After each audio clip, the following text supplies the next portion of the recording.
Mayo 17, 2023, sa adlaw nga Miyerkules. Pagbasa gikan sa Santos nga Ebanghelyo sumala ni Juan. Si Jesus miingon sa iyang mga tinun-an, "Daghan pa unta kaayo akong isulti kaninyo, apan karon dili pa kamo makatugkad niini. Apan inig-abot sa espiritu sa kamatuoran, tultulan kamo niya sa tibuok kamatuoran. Dili siya magsulti sa iyang kaugalingong pagbuot, kundili sultihan kamo niya sa iyang nadungog, ingon man sa mga butang umaabot.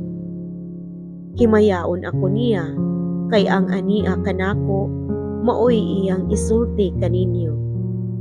Ang tanan nga iya sa amahan akoa.